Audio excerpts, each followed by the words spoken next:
কি দেখলেন, কি বুঝলেন? দেখুন, একবার আগুন লাগলে তার কারণ বোঝা যায়। এই 16 বিঘা বস্তিতে এই নিয়ে 4 বার আগুন লাগলো।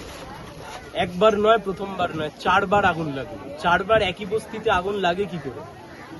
কিভাবে সম্ভব? একই বস্তিতে 4 বার আগুন লেগে যায়। মানুষের জীবন কি এতই সস্তা? মানুষের বাড়ি কি এতই সস্তা যে একটা বস্তিতে 4 বার আগুন লেগে যাচ্ছে? আমি এখানে এলাম, আমি পুলিশের দেখা পাইনি।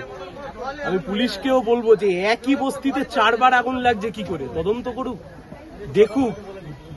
2 ঘন্টা পরে এখানে প্রায় 250 বাড়ি পুড়ে গেছে। 2 ঘন্টা পরে এখানে দমকল এসছেন, দমকলের আগে মিডিয়া এসছে।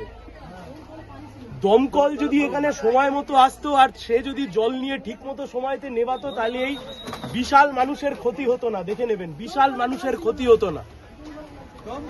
তাহলে একবার বলতে হবে তো আমাদেরকে যে দমকলটা কোথায়, দমকল কি কাজ করলো? এখানের দমকল এখানে এসছেন যখন, তখন আগুনে পুড়ে যাচ্ছে, মালগাড়ি এসছে, মানুষ ওপারে যেতে পারছে না। কি অবস্থা! দমকল এসছে, তাতে জল নেই, তাতে জল দিতে পারছে না। 250টা পরিবার, একটা দুটো 250টা পরিবার, কোনো হুঁশ নেই। একটা বাচ্চা গুরুতরভাবে জখম হয়েছেন, কোন রকমের কোনো হুঁশ নেই প্রশাসনের। আমি এখানে এসে দেখলাম এখানে আরপিএফ দাঁড়িয়ে আছেন। আরপিএফরা এসে আমার বস্তির সাধারণ মানুষকে ঠেলাঠেলি করছেন এখানে মালগাড়ি যাবে বলে। মানুষের জীবনের থেকে মালগাড়ির দাম এত বেশি? আমি লোকাল আইসি কে এখানে এসে খুঁজছিলাম যে লোকাল আইসি কে জিজ্ঞাসা করবো যে একই বস্তিতে 4 বার আগুন লাগে কি করে।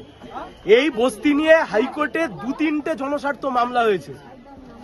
হাইকোর্টের আইনজীবীরা যে মামলা করেছেন, আমি সেই আইনজীবীদেরকে চিনি। আমি আসবার সময়তে ফোনে ধরেছিলাম, ফোনে কথা বলছিলাম। প্রশাসনকে ক্ষতিপূরণের ব্যবস্থা করতে হবে। জমি মাফিয়ারা যদি কাউন্সিলর আর এমএলএ এর পদ পায়, তাহলে এই অবস্থা হয়। এত জমির দিকে ঝোঁক যে বারবার বস্তি পুড়ে যাবে। লক্ষ্য কি? জমি খালি করো, এই তো লক্ষ্য, অন্য তো কোনো লক্ষ্য নেই।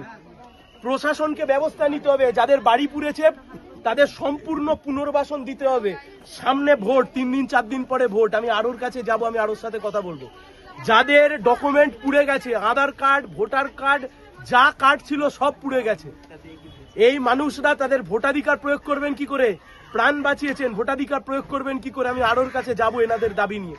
কিন্তু সবার আগে ক্ষতিপূরণের ব্যবস্থা, স্থানীয় প্রশাসন থেকে শুরু করে সরকার, ক্ষতিপূরণের ব্যবস্থা কোথায়? তিনি বিধায়ক কোথায়?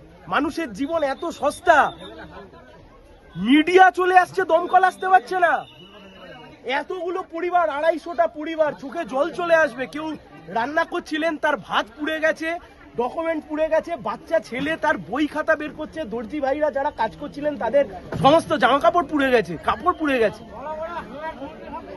পুলিশ দেখুক, তদন্ত করে, আর আমরা পাশে আছি। আর প্রশাসনকে বলবো, যদি নির্লজ্জতার এতটুকু সীমা অতিক্রম করবেন না, এসে পাশে দাঁড়ান, উপকার করুন, মানুষের পাশে দাঁড়ান। ভোটের সময় ভোট নিয়ে যাবেন আর বস্তি বারংবার বছরের পর বছর পুড়ে যাবে, এ চলতে পারে না এই অসভ্যতা।